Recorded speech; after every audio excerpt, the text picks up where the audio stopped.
Era de mañana temprano en el Parque de los Centauros en Villavicencio, Colombia. El joven Johnny Iván Sabogal recorría el parque vendiendo tiquetes de lotería para ayudar a su familia.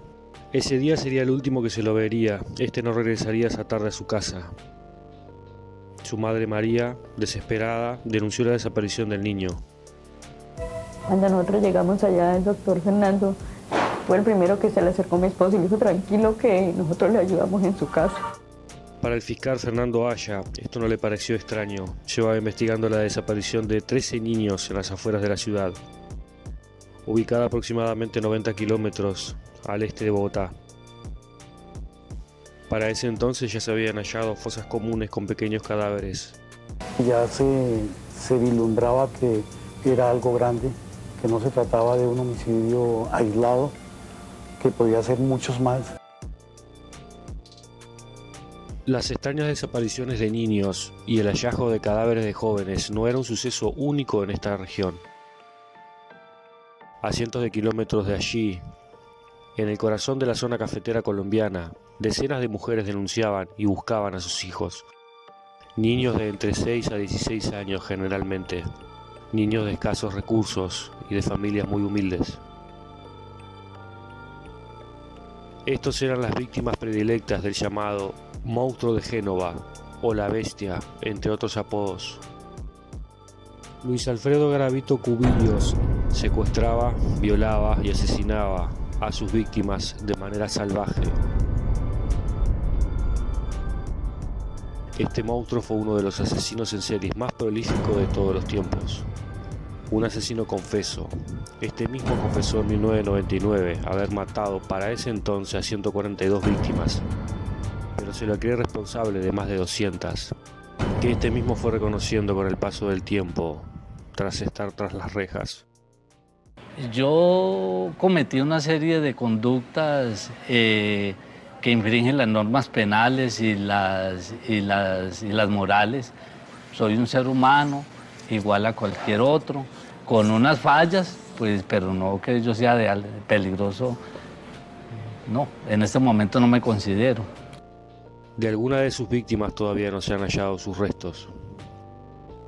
Luis Alfredo Garavito Cubillos nació en Génova, Quindío, Colombia, el 25 de enero de 1957, hijo de Manuel Antonio Garavito y Rosa Delia Cubillos, primogénito de 7 hermanos.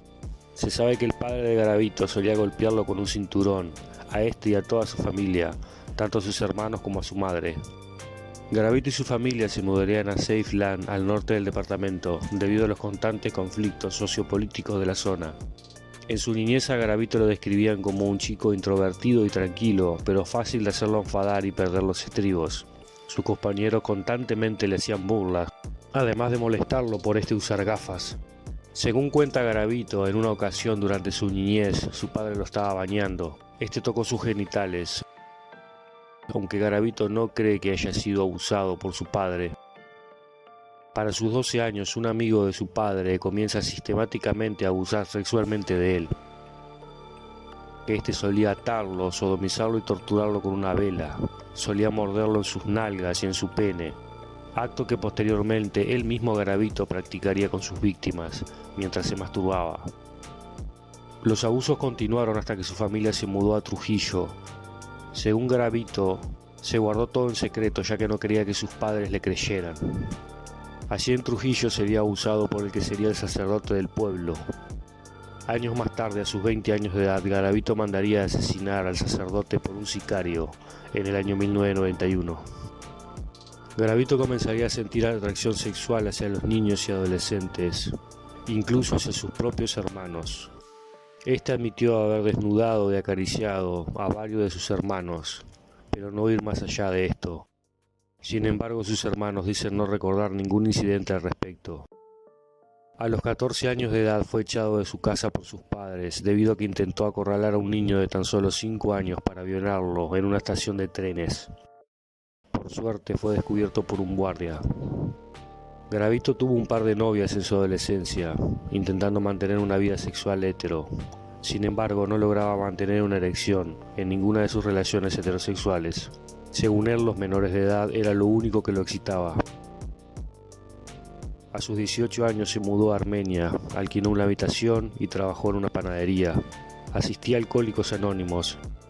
Solía emborracharse en bares locales y posteriormente contratar favores sexuales de jóvenes en el área de los parques durante la noche. Garavito iba a misa, se arrodillaba frente a la imagen de Cristo pidiendo perdón por sus pecados.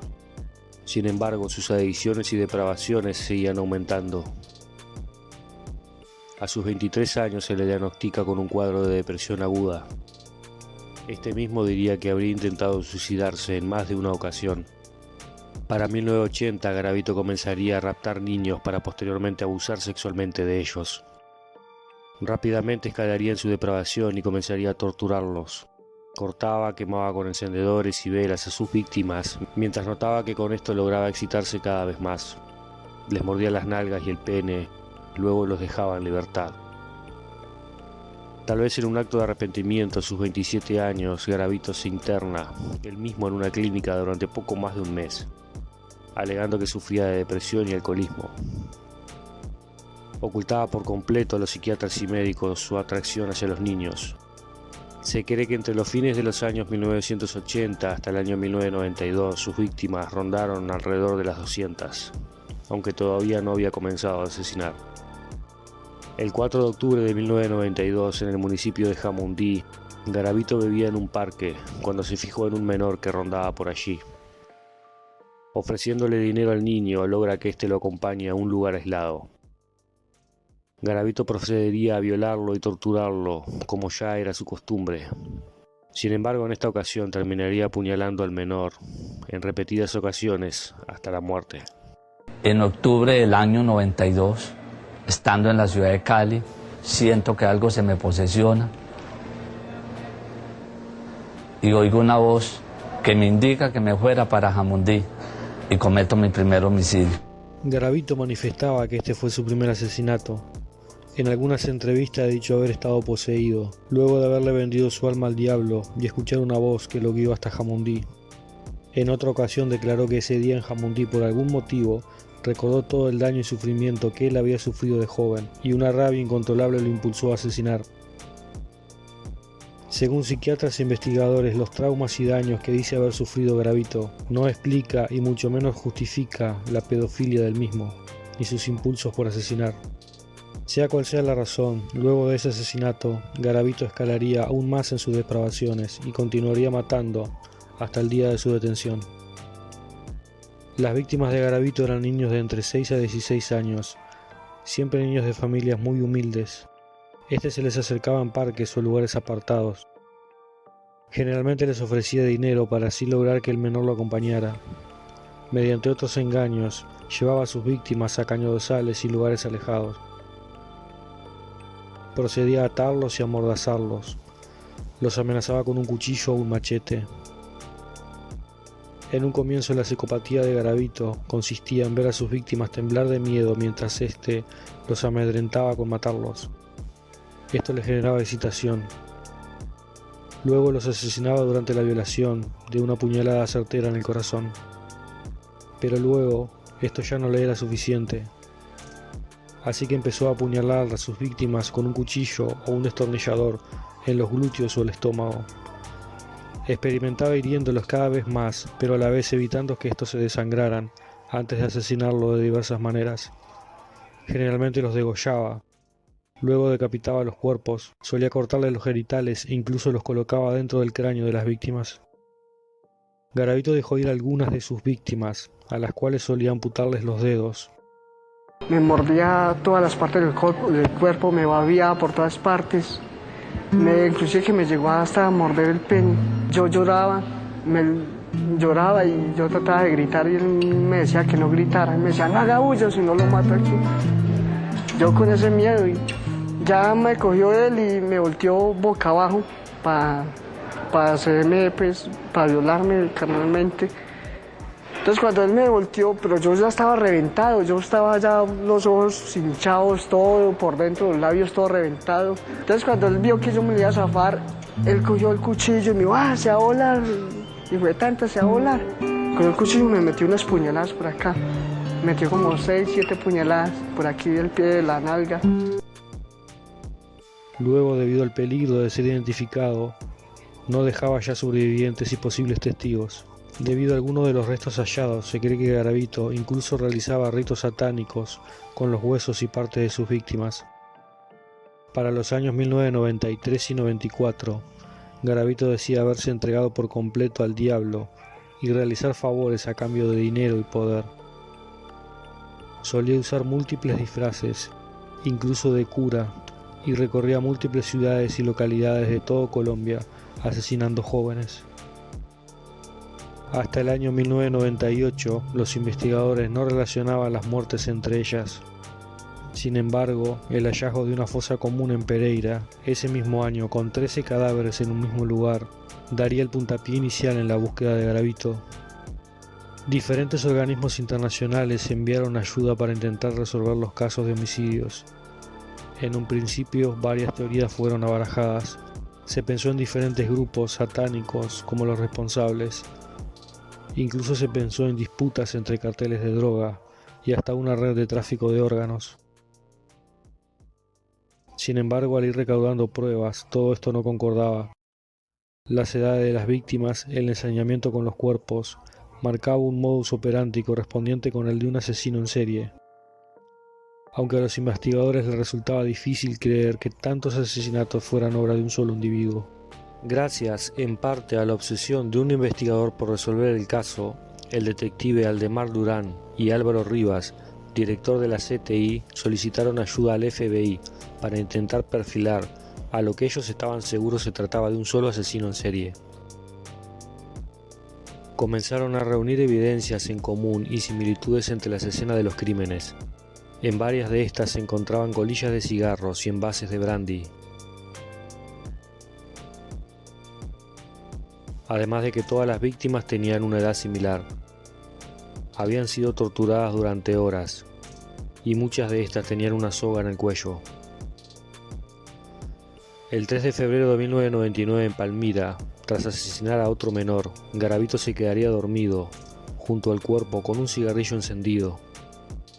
Este provocaría un gran incendio en la zona, haciendo que Garavito saliera huyendo, dejando varias evidencias detrás y con quemaduras en gran parte de su cuerpo.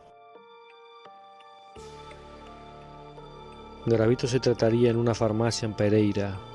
Habría sufrido quemaduras de segundo grado en su pierna y brazo del lado izquierdo y parte de su espalda. Sin embargo, tras eso, este se tomaría una fotografía en donde se lo ve riendo, como si solo se tratara de una aventura, totalmente despreocupado por lo que acontecía. Pero esta vez, debido al incendio, el cadáver de su última víctima fue hallado antes de lo acostumbrado. Además de las botellas de brandy, esta vez los investigadores encontraron un par de zapatos y unos lentes. Además, los investigadores sospechaban de que el asesino muy probablemente habría sufrido quemaduras en su cuerpo. ¿Y esto qué es una quemadura? Quemadura, sí, de tercer grado. Esto fue cometiendo un homicidio en Palmira el 3 de febrero del año 99. ¿Un homicidio? Un homicidio, sí, un niño. ¿Y el niño lo mató? Sí. Tras analizar las evidencias, la policía encontró un desgaste en el taco derecho de uno de los zapatos, dando a entender de que el asesino seguramente cojeaba de esa pierna. Debido al número de los zapatos y los puntos de apoyo, dado por el desgaste de las mismas, indicaban que el asesino medía entre 1.73 y 1.67 metros de altura. Por la parte de los anteojos, los expertos calculaban que el sujeto tendría entre 40 a 45 años de edad. Fiscalía comenzó a investigar agresores sexuales de menores registrados en Colombia, sin embargo la cifra era enorme. Luego descartaron a aquellos que involucraban a niñas y por último quitaron agresores menores de 40 años. Finalmente comprobaron la altura de los agresores y los lugares de los ataques de los mismos, en comparación con los hallazgos de los cadáveres. Al final quedaron un total de 25 sospechosos, entre ellos Garavito. Este había sido sospechoso de un asesinato brutal en donde a la víctima le habían cercenado la cabeza y colocado sus genitales en la boca. Sin embargo, no tenían pruebas suficientes y Garavito quedó libre. El 16 de diciembre del año 98, la policía daba el anuncio de haber detenido al responsable de los crímenes, Pedro Pablo Ramírez García. Pedro Pablo vendía miel en la zona de Pereira, que envasaban las mismas botellas encontradas en las escenas de los crímenes. Cojeaba de una pierna y tenía antecedentes de abusos a menores en los años 80. Además, su altura concordaba, y un menor lo reconoció como su agresor. El destino parecía dar un giro, lamentablemente a favor de Garavito. Pedro Ramírez fue encarcelado. La policía intentaba juntar pruebas para culpar a Pedro de decenas de crímenes. Sin embargo, paralelamente, Garavito seguía siendo de las suyas. Más cadáveres fueron encontrados en Bogotá durante ese tiempo. Luego las autoridades reconocieron de que habían cometido un error, y el detective Aldemar Durán siguió su instinto, con el que él estaba seguro era el responsable, Garavito.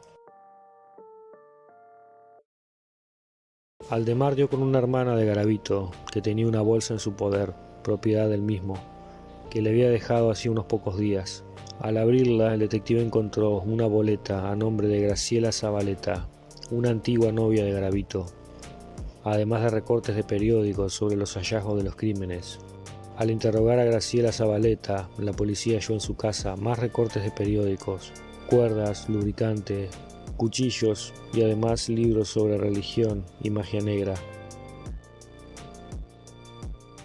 También hallaron boletas de viajes que coincidían en lugar y fecha con los de los crímenes. Por fin, en una zona rural de Villavicencio, el jueves 22 de abril de 1999, Garavito había raptado a un menor del que pretendía abusar sexualmente y luego asesinar.